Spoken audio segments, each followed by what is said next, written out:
Hello friend, sociology विद्रोह Dixit channel में आपका स्वागत है। आज मैं भारतीय संस्कृति के चर्चा करूँगा।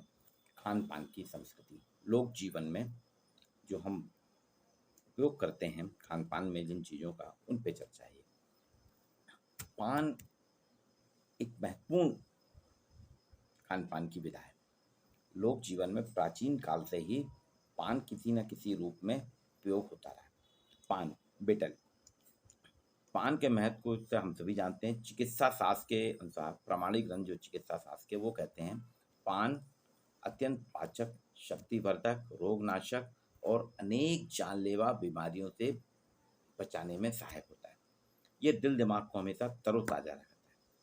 हमारे यहाँ पान का काफ़ी चलन है। पूजा में पान का विशेष महत्व है। पूजा में पान का पत्ता चढ़ाया जाता है, उस पर सुपारी रखी जाती है।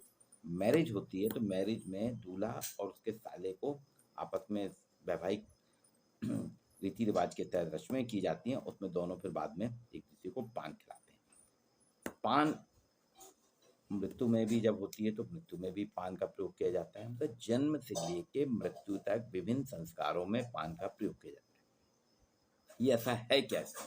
मैंने बताया चिकित्सा शास्त्र में कहा कि अत्यंत पाचक है, शक्तिवर्धक है, रोगनाशक है, जानलेवा बीमारियों से निपटने में सहायक होता है, हमारे दिल दिमाग को तरोताजा रखता है।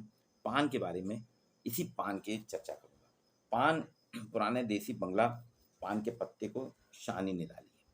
पुराना जो देसी बंगला पान होता है उसकी शानी निराली है। विशेष गुणकारी होता है, लज्जतदार होता है और मुंह में रखते ही बर्फ के समान घुल जाने वाला होता है। कलकत्ता का मीठा पान, जिसे सामान्यतः नागपुरी पान कहते हैं, ये बहुत लोकप्रिय है। आप किसी भी पान की शॉप में जाएंगे तो सामान्यतः यही कहते हैं, भैया 2 मीठे मीठे पान लगा देना, और कुछ कहें भैया नागपुरी लगाना, नागपुरी पत्ती लगा दीजिए। तो नागपुरी पान मीठा पान भी कहलाता है। मीठा से तात्पर्य नहीं कि उसमें मिठास हो, पान का नाम ही है मीठा। ये बहुत ही लोकप्रिय है।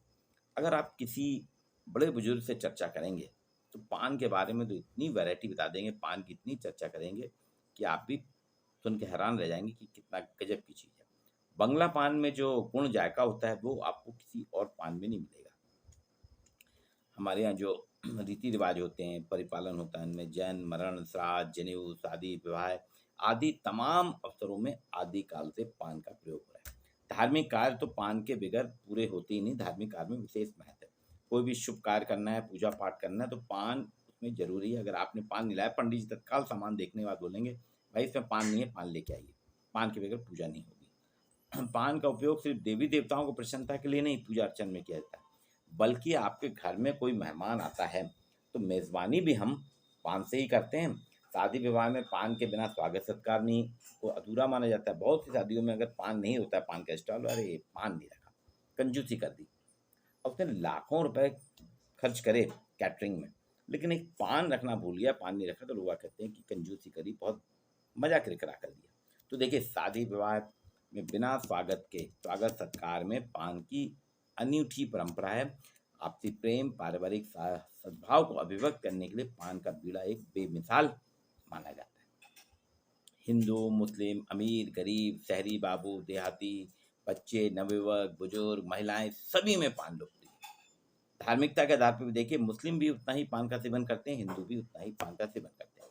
अतिथि का अभिनंदन करना हो, पान का बीड़ा पेश किया जाता है। और विदा करते समय, जब आपके घर में कोई आता है अतिथि, हम पान का बीड़ा देते हैं। और जब जाने लगता है तो जाते समय तो पान का बीड़ा दिया जाता है। आते समय तो आजकल चलन कम हो गया, जाते समय ही दिया जा रहा है। तो ये एक आदर माना जाता है कि आपने अतिथि का स्वागत किया, उसको आदर दिया। एक कहावत भी है, मान का पान काफ़ी बड़ा होता है। मान का पान मतलब आपने किसी को पान दिया, मतलब आपका मान कर रहे हैं। एक फिल्म आई थी, उसमें अमिताभ बच्चन का बहुत ही लोकप्रिय गाना था, खई के पान बनारस वाला। तो बनारस शहर जो है पान के लिए भी अपनी पहचान रखता है। गंगा, बाबा विश्वनाथ के लिए पहचान रखने के साथ साथ बनारस की संस्कृति पान की संस्कृति भी है। वहाँ लंका गेट के पास ही एक सोशलॉजी के स्नातक हैं, परास्नातक चौरसिया जी, केशव तांबुल, वो बीएचयू के पढ़े हुए हैं। उनके साथ के क्लासमेट आजकल प्रोफेसर हैं समाजशास्त्र के, वो पान की दुकान चला रहे हैं। 2 भाई लोग हैं। उनके यहाँ आदरणीय प्रधानमंत्री नरेंद्र मोदी जी भी पान खाने आते हैं। वो खुद शौकीन है, बनारस जाते हैं, केशव की दुकान में जरूर जाते हैं। एक ये है। कि पान देखिए, पान का इतना है कि बनारस की संस्कृति में पान खुला मिला। अगर आप बनारस जाएँगे और आपने पान नहीं खाया तो कुछ भी नहीं खाया। कहते हैं पुराने ज़माने में पान को तांबुल कहा जाता था। उस ज़माने में लाली का आविष्कार, जो लिपस्टिक लगाई जाती है, पहले लाली का आविष्कार नहीं होता था, इसलिए लोग वहाँ तांबुल यानी पान का बीड़ा सांगारिक रूप से महिलाओं में बहुत प्रचलित था। पान के प्रति उनमें विशेष आकर्षण था क्योंकि कत्था चूना बराबरी से मिलाने पे होठों में लाली आ जाती थी। महिलाओं के रूप में चार चांद लग जाते थे। सुहागिन स्त्रियां जो हैं 16 श्रृंगार करने के बाद पान का उपयोग आवश्यक रूप से करती थी, क्योंकि उनके लालिमा रचाने के लिए मुखड़ा चमक दमक उठता था। प्राचीन समय में अगर किसी सुहागिन स्त्री का श्रृंगार तब तक पूरा नहीं माना जाता था जब तक उसने पान नहीं खाया। पान खाने से ही उसके श्रृंगार को पूर्ण माना जाता है। अब आज के परिवेश में देखिए, शादी ब्याह में महिलाएं भी बहुत पान खाती हैं। गुटखे के प्रचलन ने भी पान व्यवसाय को प्रभावित किया। गुटखे का कारण थोड़ा कम हुआ है, लेकिन गुटखा खाने से जो भयंकर बीमारियां हो रही हैं, अर्थात बीमारियों से ग्रसित हो रहे हैं, कैंसर से, इसलिए अब पान की ओर फिर चलन आ रहा है। पान को खाने में किसी प्रकार की कोई हानि नहीं है, बल्कि इसमें जो उपयोग होता है, लौंग, इलायची, पेपरमेंट, सौंफ, ये आपको मुंह की दुर्गंध से छुटकारा देता है, आपकी पाचन क्रिया ठीक रखता है। पान खाने के साथ साथ आपको तरोताजगी भी आ जाती है। पान का चलन खाली भारत में नहीं है, पाकिस्तान, बांग्लादेश, श्रीलंका, नेपाल, बर्मा सहित कई देशों में। भारत से तो पाकिस्तान बहुत पान निर्यात किया जाता है, भेजा जाता है। पान पाकिस्तान में इतना जाता है, वहाँ राजा महाराजा दरबार में, नवाबों की महफिल में पहले भी था, आज भी है। पान एक शान होती है, महफिल की शान। पान खाना खिलाना किसी का शौक है।